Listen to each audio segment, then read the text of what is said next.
Hey everybody, welcome back to Wrestlemania Wednesday. I'm your host Don. This is So Awkward's Wrestlemania Wednesday. It's been a while since I've done one of these. There's a dog here, so I might be throwing stuff. I got sidetracked a few months ago. I don't remember why. My car was stolen, this, that, work was robbed, things like that. And I missed a couple weeks, and nobody noticed. Nobody cared, which is fine. But then I just never got back into it. But in the past couple weeks, I got 2 emails from people saying, hey, whatever happened to WrestleMania Wednesday? So thanks CH and Daniel Hall, bringing it back just for you. If you were the only 2 people who watch it, that's fine. And also, WrestleMania 33, maybe? 34? 33 is coming in April. So I better hurry up if I want to finish reviewing every WrestleMania before that happens. Anyway, let's get right to it.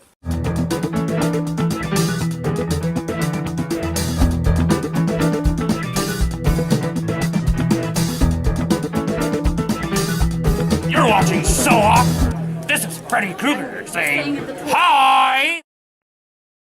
WrestleMania 25, the 25th anniversary of WrestleMania. What's that, silver? I don't know. I'm not married. April 5th, 2009 in Houston, Texas. They kick things off with America the Beautiful, sung by one of the Pussycat Dolls. I don't remember her name.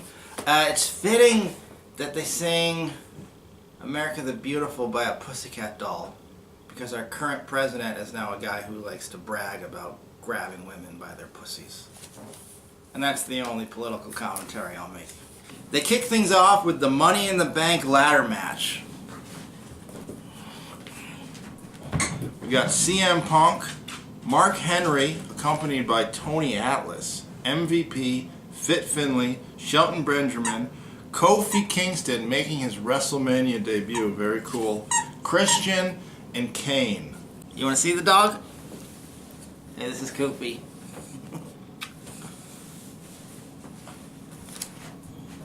Money in the Bank ladder matches are always fun. This is one of the better ones, I think. That's a great cast of characters, great wrestlers. Not a dud in there.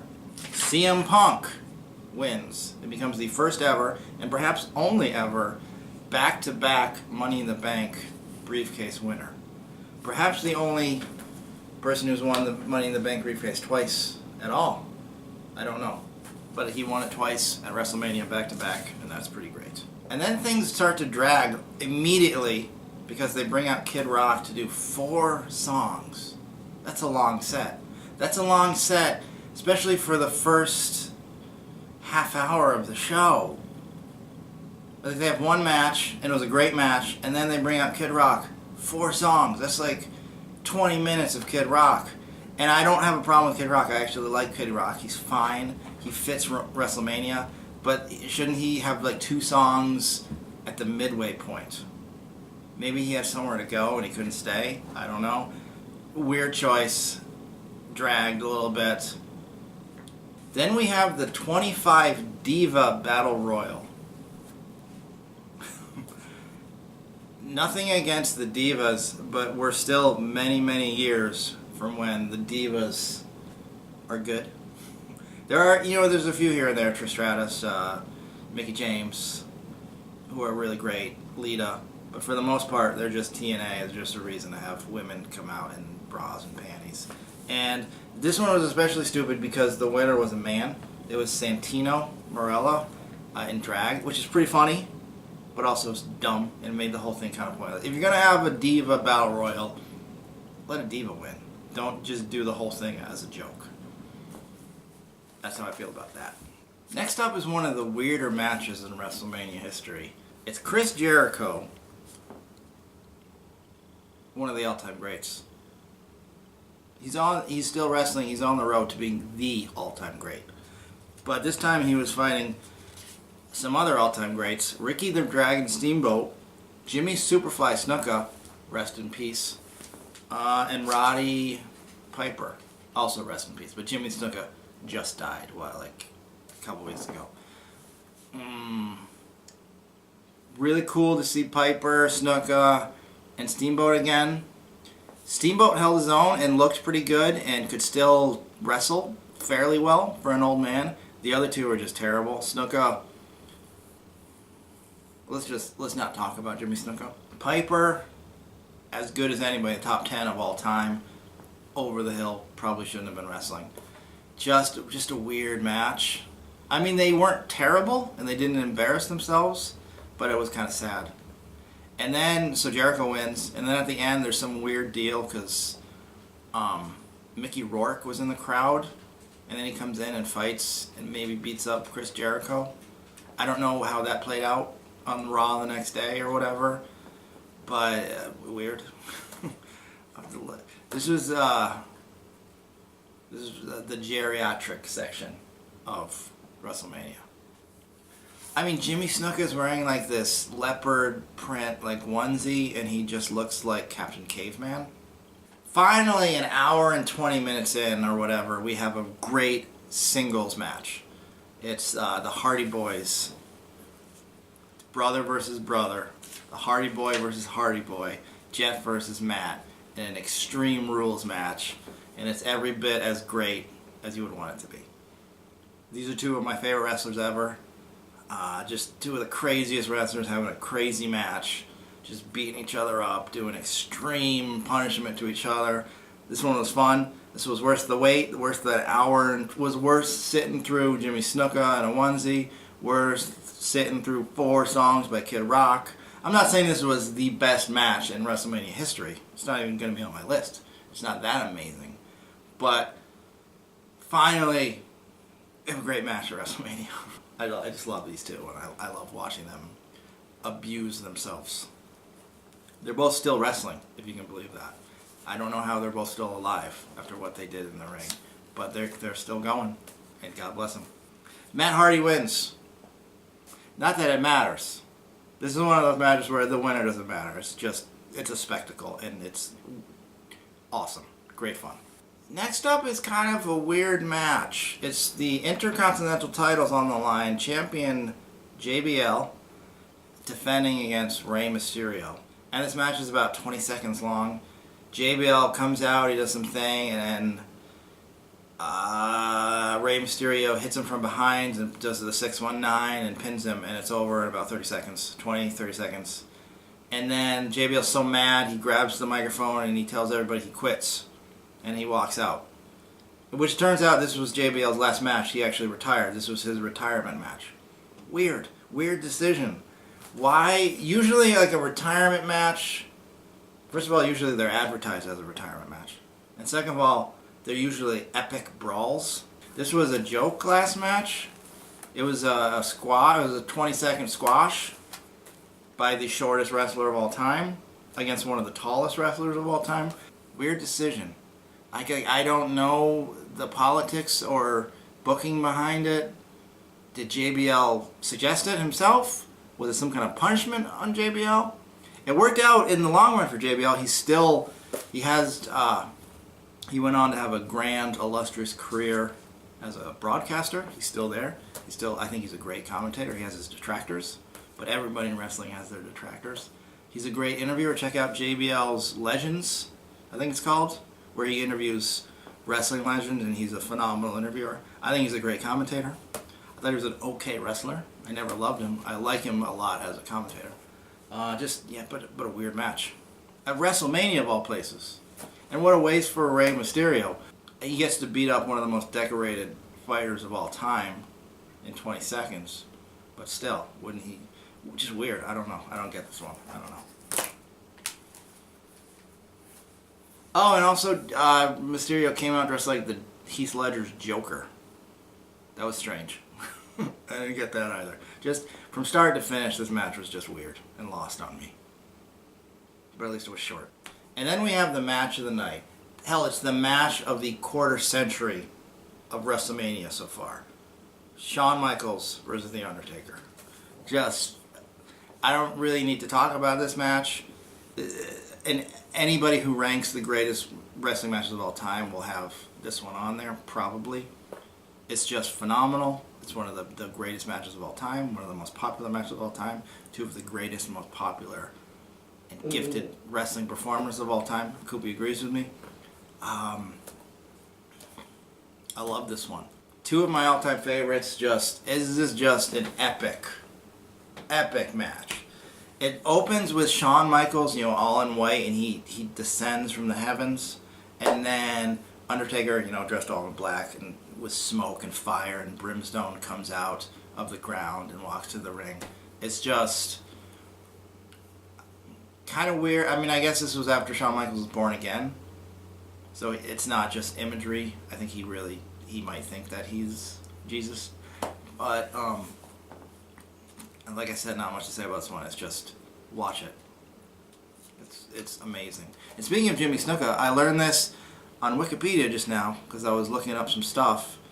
There's the famous botch in the middle where Shawn Michaels is out of the ring and Undertaker does a suicide dive where he runs, jumps over the ring, he jumps over the ropes outside, and Shawn Michaels was supposed to pull a cameraman and push him in front of Undertaker, and then the cameraman was supposed to catch the Undertaker. Somebody was supposed to catch him so he wouldn't die. But I don't know if it was Shawn Michaels' fault or the Undertaker or the cameraman's fault, but the cameraman missed the catch, so the Undertaker fell on his head and everyone thought he was dead. It's one of the worst botches you could ever watch. It's painful to watch. But Undertaker was fine. Maybe he had a concussion or something, I have no idea. But he got up and finished the match for a while, and it was great. But that cameraman, this is what I learned, that's Jimmy Snuka's son, Slim Snuka. I didn't know that. Then we have the World Heavyweight Championship on the line in a triple threat match. Big Show, Edge, John Cena. I believe Edge was the defending champion. I love a good triple threat match. And this was a great triple threat match. Just three really conflicting and interesting styles. Edge and John Cena always had great chemistry, always had put on amazing matches together. And then you throw in the Big Show, who's just a giant, the greatest giant in wrestling history, in my opinion. Sorry, Andre. But I really love this match. You had the technical wrestling, you had brawling, you had Big Show just throwing people around. You had John Cena at the end doing the attitude adjustment where he hauls people up into like a fireman's carry and then tosses them. He did Edge and Big Show at the same time. It was pretty impressive. John Cena is amazing in terms of athleticism and strength, and Edge is maybe my top 5 favorite performers of all time. John Cena won, became the new champion. Well deserved. This was a really good one. Just a great finish to a great match. And then the penultimate event of the night is the induction of the Hall of Fame class of 2009, and it's a pretty good class. Terry and Dory Funk, Bill Watts, Howard Finkel, legendary announcer, Coco Beware, the Birdman. Koopy does not like Coco Beware. The Von Erichs, Ricky Steamboat, and Stone Cold Steve Austin. Bill Watts is a promoter. I believe he wrestled too before he became a promoter, so I don't really know that much about. I can't speak to him. I imagine that he did a lot for the business, but all of the wrestlers. Coco Beware. As a kid, I loved Coco Beware. He put out an album. He had a hit single. How many wrestlers have a hit single? I know people. He's one of those people. You know when people complain about the Oscars, they always point to Marissa Tomei for winning supporting actress for My Cousin Vinny. And when people complain about the Hall of Fame, they always point to Coco Beware winning. But I think Coco Beware was a great wrestler. He was beloved in my youth. And I also think Marissa Tomei deserved the Oscar for My Cousin Vinny. I thought she was great. That's one of my all-time favorite movies. So, fuck off, everybody. This is my tribute to Stone Cold Steve Austin, who he comes out and like an ATV, and he starts chugging beer. Just even at the Hall of Fame, he's a redneck. Great. And then the Von Erichs, who are, all of whom are dead except for one, I believe, Kevin. It's like, what, like 5 or 6 of them? One of them was like struck by lightning, and then a bunch committed suicide, and then a drug overdose. Is just tragic story, but absolutely deserving of being in the Hall of Fame. And then you got the Funks, who are just great, and Howard Finkel. Need I say more? Ricky the Dragon Steamboat. He'd be on the top 10 of all time too. Solid class. Solid class. And then we have the main event, which is for the WWE Championship. It's champion Triple H, Hunter Hearst Helmsley, versus the Viper Randy Orton. This one's okay. WrestleMania 25. This one it was fine. I have said before on WrestleMania Wednesday, I'm not a huge Triple H fan. I have nothing but respect for him, for what he's done for the business, for what he's done in the ring, for what he's done as a promoter, for what he's done with NXT. I think he's great, and I think that when he does finally take over after Vince retires or dies, as I'm sure Triple H will, he's going to take the WWE to heights unseen. I think it's going to top the Attitude Era. I think that's how good he is, probably as a booker. But I just always found his matches kind of boring. Sorry, Triple H. I liked him in Blade 3. I thought he had a lot of charisma and screen presence, and I looked forward to him making more movies. I didn't see The Chaperone or whatever it was. But anyway, this match was okay. Triple H won, because that's what he does at WrestleMania. It was fine. I love Randy Orton, and he did pretty well. They both did fine. It was just, it didn't click for me. It was just kind of boring. I don't know. It was just another Triple H match. They're all the same.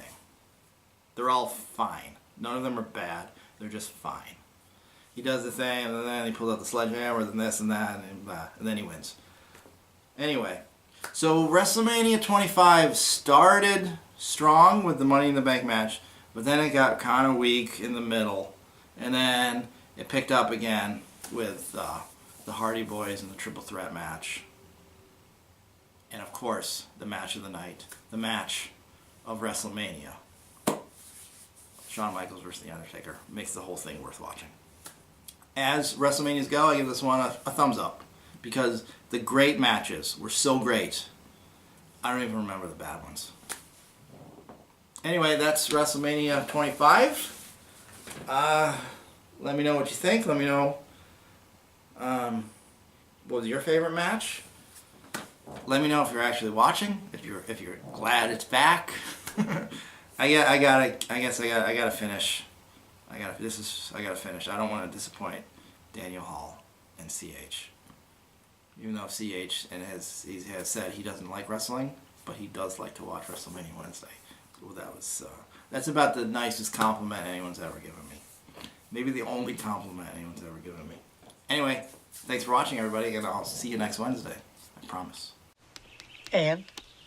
Well, I hate to bring it up because I know you got enough pressure on you already. But we agreed to get married as soon as you won your first case. Meanwhile, 10 years later, my niece, the daughter of my sister, is getting married. My biological clock is ticking like this. And the way this case is going, I ain't never getting married. Lisa, I don't need this. I swear to God, I do not need this right now, okay? I got a judge that's just aching to throw me in jail. An idiot who wants to fight me for $200. Slaughtered pigs. Giant loud whistles. I ain't slept in 5 days. I got no money. A dress code problem. And a little murder case, which in the balance holds the lives of 2 innocent kids. Not to mention your biological clock, my career, your life, our marriage, and let me see, what else could we pile on? Is there any more shit we could pile on to the top of the outcome of this case? Is it possible? Maybe it was a bad time to bring it up.